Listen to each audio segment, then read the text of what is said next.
I'd like to welcome you to this lecture on the prophecy of Habakkuk. We might title this book Theodicy on a national scale. Theodicy refers to the problem of evil in a world governed by a good God.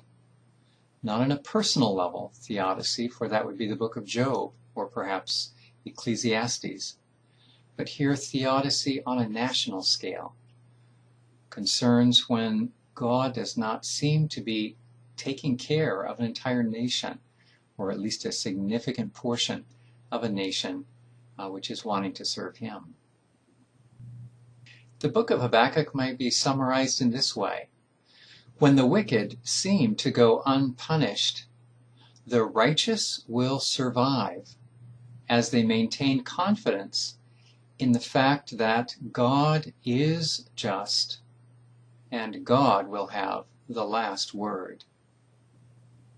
Here are several lines that may be familiar to you that stem from the book of Habakkuk. The righteous will live by his faith, or as we'll see later, that word may better be rendered faithfulness. The righteous will live by his or her faithfulness. Chapter 2, verse 4. The earth will be filled with the knowledge of the glory of the Lord as the waters cover the sea. 2:14. The Lord is in his holy temple. Let all the earth be silent before him. That's from 2:20. In wrath, remember mercy.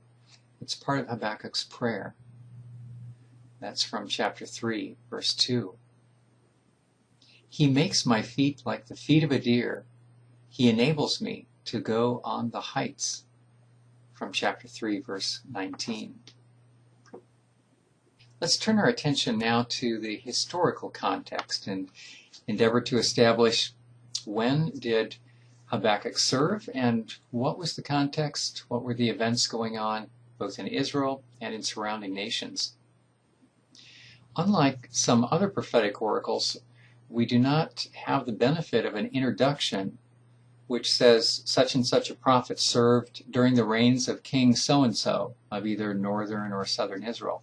That sort of an introduction is absent. Consequently, we wind up looking at some of the content itself to see if we can infer what era is being referred to. So, for example, in chapter 1 of Habakkuk, verses 5 and 6, we find some useful information. See if you can determine, as we read these lines, what may be indicated as far as the historical setting. Look at the nations and see. Be astonished, be astounded, for a work is being done in your days that you would not believe if you were told. That's a critical phrase. You wouldn't believe this. This is part of God's response to Habakkuk's initial question. So he's saying, you, Habakkuk, wouldn't believe what I'm about to tell you. And God continues, for I am rousing the Chaldeans, that fierce and impetuous nation, who march through the breadth of the earth to seize dwellings not their own. So from this, what we may infer is that, number one, an invasion by the Chaldeans, who are the Babylonians, is pending, but this invasion is incredible or unbelievable to the prophet. That tells us that the condition of the Babylonian Empire at this time is not a real menace. They are a relatively inferior group at this time. When we look into history and inquire, when was Babylon in a slump area? In particular, when was it in a slump just before a resurgence? We locate it in the time frame just prior to 625 BC. And here's why. The Neo-Babylonian Empire, that is the resurgence of the Babylonian Empire, began when Nabopolassar would reestablish the Babylonian throne in 625. He went on to evict the Assyrians from Ashur in 614, and then from Nineveh itself, their capital, in 612. Thus, if God were to say, the Babylonians are going to come and be my agents of punishment, but this will surprise you, that would only be a surprise if they are not yet in resurgence. Consequently, we date them before 612 for sure, the fall of Nineveh, capital of Assyria, and more likely even before 625. We also understand then that the audience that Habakkuk is concerned about, the community which he is, where he is located and which he seeks to find justice for, and in the case of the wicked, and protection for, in the case of the righteous residents, this would be southern Israel. Keep in mind that northern Israel has been off the scene for about 1 century. 721 BC is when Samaria, capital of the north, was overrun after a 3-year siege by the Assyrians. So the audience, the environment where the prophet is operating, is southern Israel. This chart will help us establish some of these same facts. We're operating now in the Neo-Babylonian era.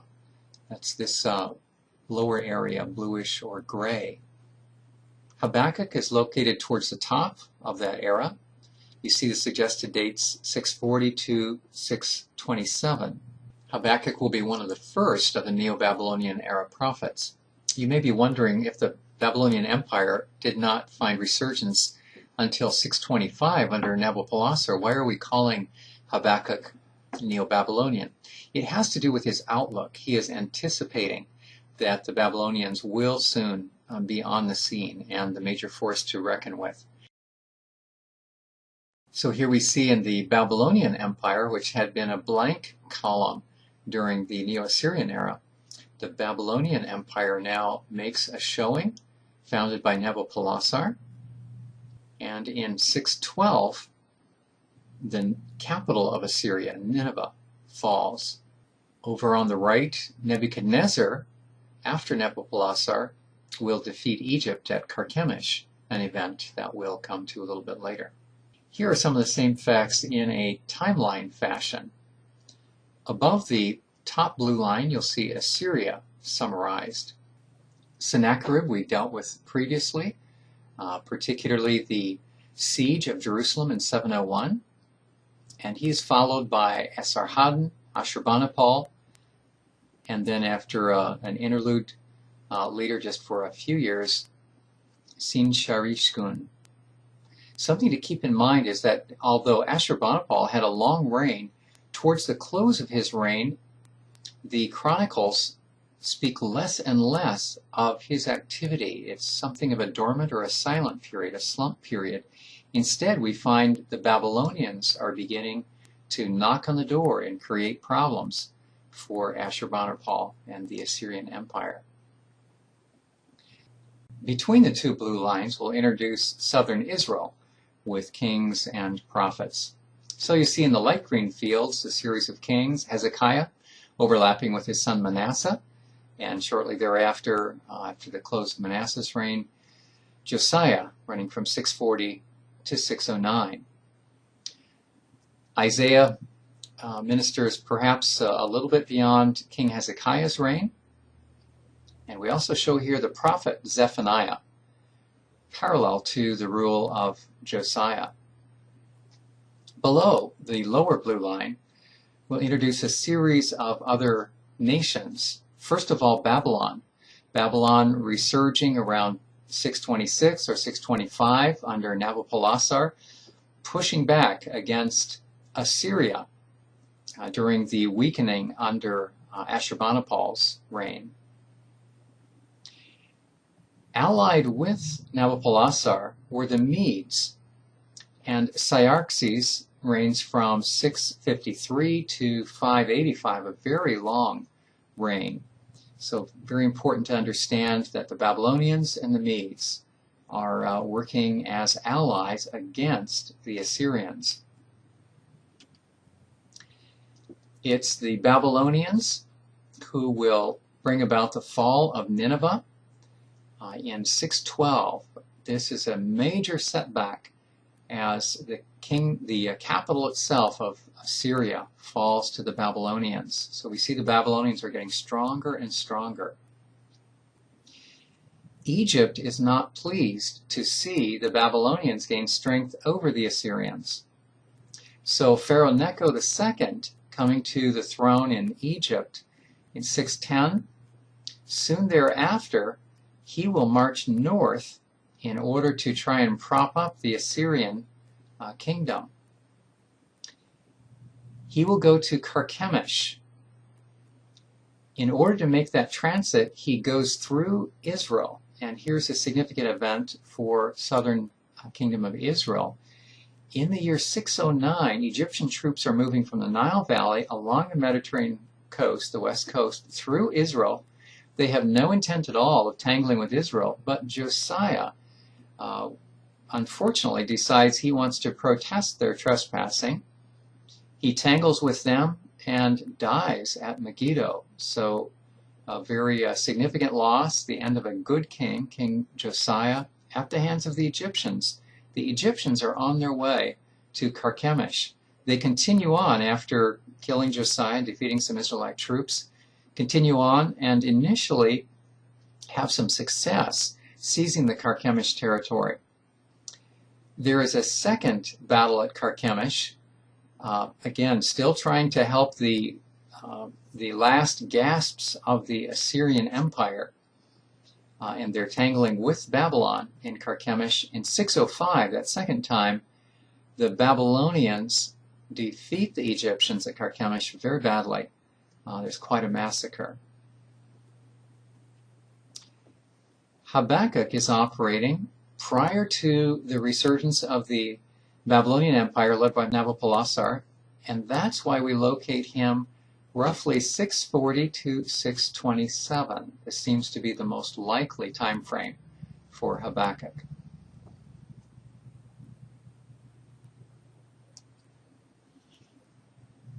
Returning to chapter 1, let's examine verses 2 through 4 of the first chapter and ask, what does this reveal about the moral situation? Not so much what period of history, but how are people treating each other in this slice of history that concerns Habakkuk. So it reads from the New Revised Standard, O Lord, how long shall I cry for help, and you will not listen, or cry to you violence, and you will not save? Why do you make me see wrongdoing and look on trouble? Destruction and violence are before me, strife and contention arise. So the law becomes slack. Other versions read, the law is paralyzed. Very graphic. And justice never prevails. The wicked surround the righteous, therefore judgment comes forth perverted. What do you notice from these lines regarding the moral condition that concerned Habakkuk? There seems to be a pattern of violence which knows no bounds, and no one is stopping it. Also, we notice that as the prophet pours out his heart to God, he's doing so not with the notion of meekness, but he is getting impatient. He's very concerned that God is not intervening, answering. Let's go now to examine who this prophet is. What do we know about him? What is his character? As far as his call to ministry, we have no information. He just erupts on the scene with this passionate concern for theodicy, injustice unchecked. As far as the community, we really don't know anything about this at all. It could be that he overlaps with the ministry of Zephaniah, as you saw on the earlier time chart. And there are a couple of passages in Zephaniah that may allude to this. Jeremiah will begin roughly 627, and so Habakkuk potentially comes up right against the beginning of Jeremiah's ministry. Continuing our examination of the individual, the prophet, it's worth observing that the communication of his oracle takes the shape of a prayer. In other words, the actual audience is not the southern kingdom, nor is it the Babylonians or the Assyrians or the Egyptians. His audience is God. This is very, very fascinating. When we come to Jeremiah, from time to time we'll encounter Jeremiah pouring out his heart in prayer to God as well. These are known as the confessions of Jeremiah. Confession there used in the sense of him pouring out his agony in close communication with God. In Habakkuk, chapters 1 and 2 are quite thoroughly his dialogue with God, going back and forth. And so that leads us to some insights about how does this prophet interact with God. How significant it is that he dares to question God and question God boldly and honestly. He is not one, however, simply to speak to God. He makes a point of stopping and listening to see how God will respond. So there's a dialogic relationship with God. Finally, particularly coming out of chapter 3, a resolution or a resolving sort of hymn, we find Habakkuk coming to a point of courageous joy that's based on an encounter with God and an attitude of firm bedrock reliance. Now let's turn to the literary context. We've already commented that the first 2 chapters go back and forth in conversation. The prophet lodging a concern, expressing a question, and then waiting as God gives a reply. We also notice early in chapter 1 the use of rhetorical questions. How long, O Lord, must I call for help, but you do not listen, or cry out to you violence, but you do not save? Why do you make me look at injustice? Why do you tolerate wrong? Similes are also used effectively in this book. In chapter 1, we find these various descriptions of the Babylonians whom God will raise up to punish the wicked. They fly like a vulture, swooping to devour. Their hordes advance like a desert wind and gather prisoners like sand. Can you imagine that? Picture the prisoners being worth nothing more than sand and someone scooping them up. These are human lives. Then they sweep past like the wind and go on. There is the use of a fishing simile in extended fashion in verse 14 of chapter 1. He says of God, you have made men like fish in the sea, like sea creatures that have no ruler. And then in verse 15, the wicked foe pulls all of them up with hooks. So the relative worthlessness of people as victims before the wicked.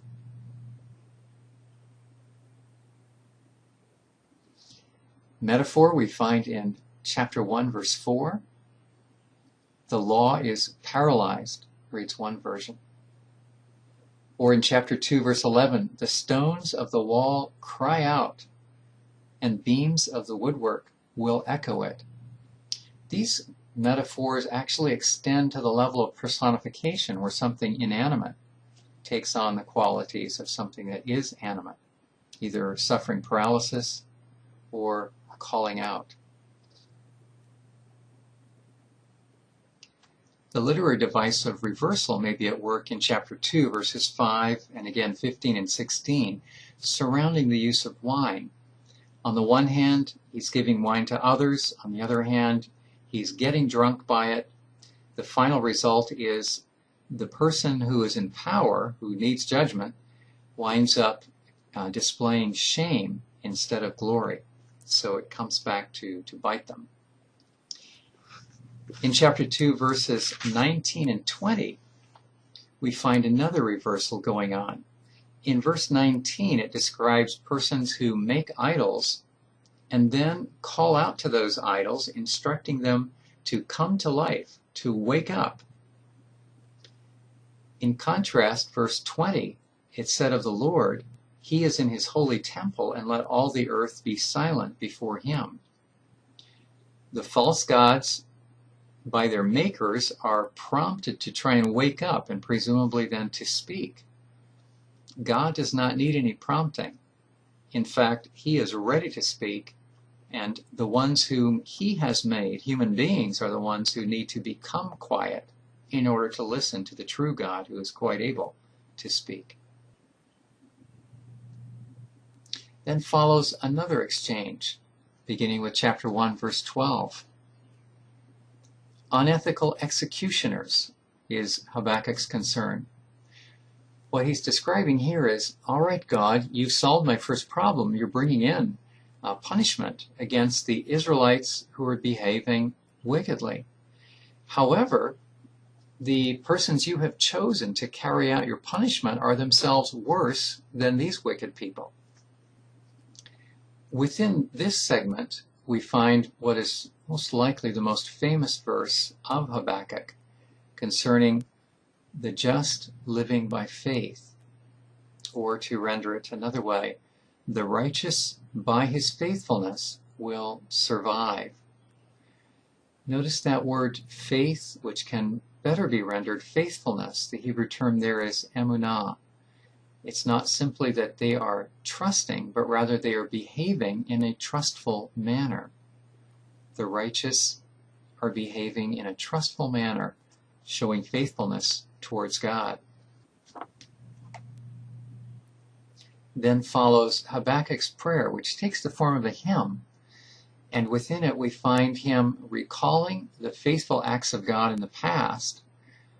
Old Testament Survey points out that the reference to plagues in chapter 3, verse 5 may be recalling plagues against the Egyptians. And in verse 6 and 7, there may be reference to God sustaining the Israelites through the wilderness, giving them victory when they encountered opponents. Verses 8 and 9, also 10, may refer to crossing of the Red Sea or crossing of the Jordan River and God's miraculous care there. Verse 11 may refer to the time when the sun stood still as Joshua was fighting some enemies, and that elongation of the day allowed for a successful conclusion. Israel was victorious. Chapter 3, verse 16 has an important expression. The poet says, "Yet I will wait patiently for the day of calamity to come on the nation invading us." God has assured that eventually the Babylonians will be punished. And the prophet says, all right, I will accept your answer. I will just hang on and wait the duration until justice is fully provided. Thus it is the rehearsal of God's past mighty acts on behalf of his people which seems to fuel the prophet's faith. This is a significant principle. As he rehearses how God has mightily acted in the past to overwhelm enemies and preserve his people, it's out of that rehearsal, that recalling, that reminding, that the prophet is able to come to a conclusion, I will wait patiently for God. And this we find in chapter 3, verse 16. Yet I will wait patiently for the day of calamity to come on the nation invading us. There will be the Babylonians invading. They are worse than the wicked in southern Israel. And the prophet says that needs to be rectified. And God says, I will take care of the Babylonians in due time. The prophet rehearses God's past powerful acts on behalf of his people, and out of that rehearsal derives strength to stand firm today. What about the theological context? What can we learn from this brief book that will help us to understand the character of God and how he responds to the needs of his people? Two puzzles are worth addressing as we move into the theological portion. The first is a theological puzzle. The second is more of a manuscript puzzle. On the one hand, how could it be that God would use a nation more wicked than Israel in order to punish the wicked within Israel? This is the puzzle that occupied Habakkuk in his second dialogic exchange with God. And God responds to that eventually even the more wicked Babylonians will experience God's punishment.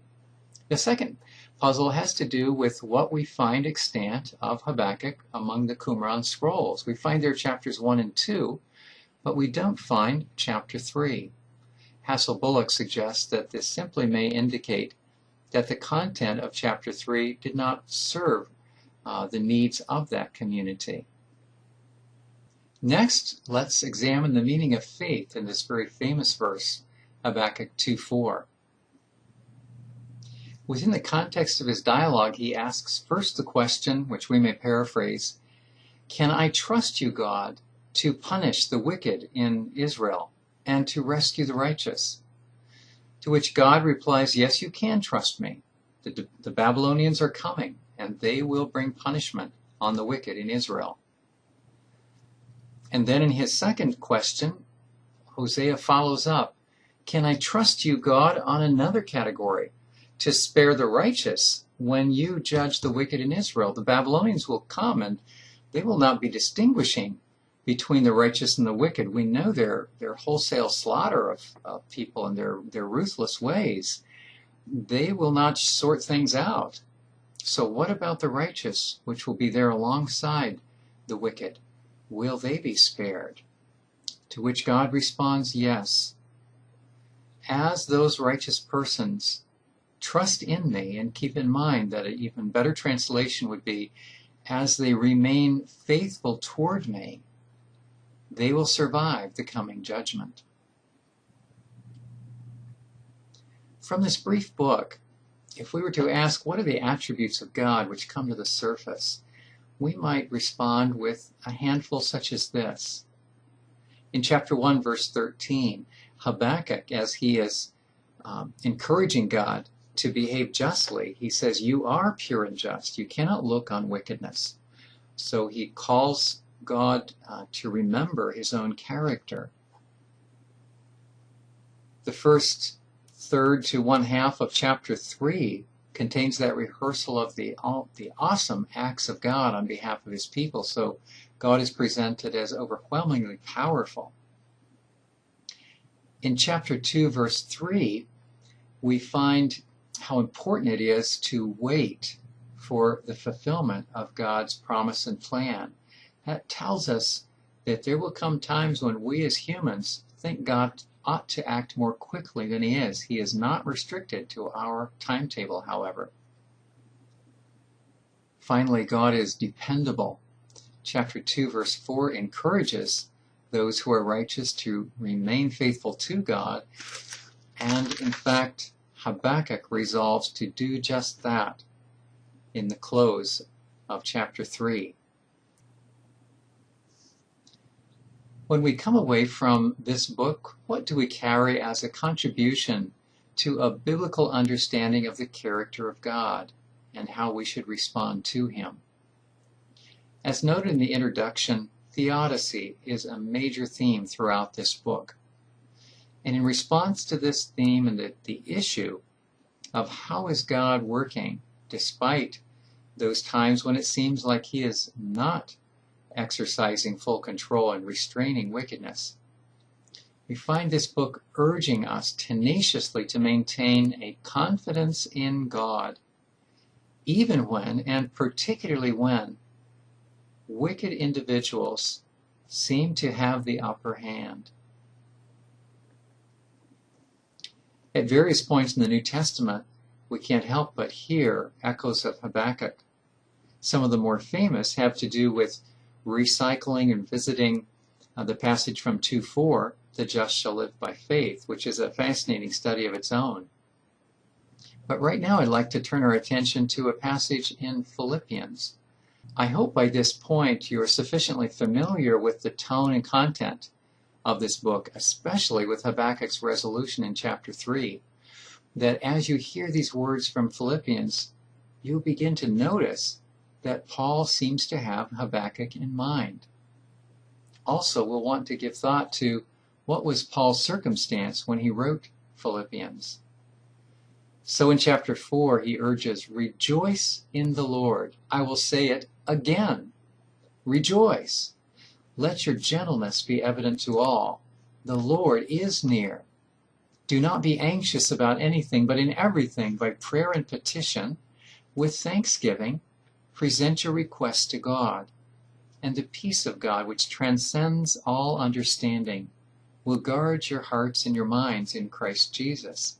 Likely this is a familiar passage to you. And now with the highlighted words, colored in red, see if you can detect the message of Habakkuk back of Paul's thinking. Twice he urges rejoice, and twice in verse 18, Habakkuk says, "Yet I will rejoice in the Lord, I will be joyful in God my Savior." It seems as though Paul is even picking up the parallelism of the Hebrew poetry. The Lord is near. In this dialogic exchange, Habakkuk has drawn close to God to present his complaint. Don't be anxious, but instead pray and ask for God's help. That's exactly what Habakkuk has done. He's taken his anxiety to God, his concerns and complaints to God in prayer. And verse 7, the peace of God, which goes beyond what would normally make sense, will guard your hearts and minds. Let me read 16 through 18 of Habakkuk 3 and see if you cannot sense that Habakkuk is saying, I am entering into God's peace, and yet it doesn't make sense given the current human circumstances. He declares, I heard and my heart pounded. My lips quivered at the sound. Decay crept into my bones, and my legs trembled. Yet I will wait patiently for the day of calamity to come on the nation invading us. Though the fig tree does not bud, and there are no grapes on the vines, though the olive crop fails, and the fields produce no food, though there are no sheep in the pen and no cattle in the stalls, yet I will rejoice in the Lord. I will be joyful in God my Savior. He goes on to affirm in verse 19, the sovereign Lord is my strength. He makes my feet like the feet of a deer and enables me to go on the heights. I asked earlier, wondering whether we recall what were the circumstances from which Paul wrote the letter to the Philippians. We understand that he was in prison. Again, a circumstance similar to Habakkuk as far as consternation and hardship. Habakkuk was not in prison, we're not suggesting that, but he was in a very hard spot, and so was Paul. Nevertheless, he is modeling the heart of Habakkuk, rejoicing even in prison. Inspiring model for us. And now let's turn to application. First asking for the original audience, Habakkuk and his time frame. What should they have taken away from this brief prophetic book? We find modeled in the prophet himself this beautiful resolve to persistently live in a place of joy. How did he get there? I'm impressed by the fact that he was bolstered as he rehearsed God's past record of care for his people. We're referring to chapter 3, approximately the first half, recalling God's miraculous care of Israel out of Egypt and up to the promised land. Out of that encouragement, he was confident that God would eventually punish the wicked. At the same time, he would rescue his faithful ones. This left the prophet with joy, which frankly did not make sense from a human perspective given his circumstances. How about for us today as individuals and for the church? The model of Habakkuk shows us that we should be bold, courageous. When we register injustice, we should bring that to God. That's not something for us to hide. After all, it's God's sense of justice within us, which awakens a sense of anger, a response of concern. Not only bring it to God, but wait. Give God time to respond. Be still, as Habakkuk was, letting God engage the dialogue. And then, isn't Habakkuk's pattern a beautiful model for us in chapter 3 as he recalls God's past record of care? Encouraged by that record, then, tenaciously resolving to carry on, to remain faithful, and to do so with joy. Joyful because we have confidence that in view of God's overwhelming power, eventually He will punish the wicked. Eventually He will rescue His faithful ones. It's a brief book, but what a powerful message for anyone going through a period when they do not understand what God is doing in their life, in their community, in their nation, or just concerned about what's going on in the world at large. Those who are allied with God as His righteous ones, they will survive those times as they remain faithful to a God who has proved His power to care for His people in the past, and even now will provide joy to tenaciously show our confidence in God.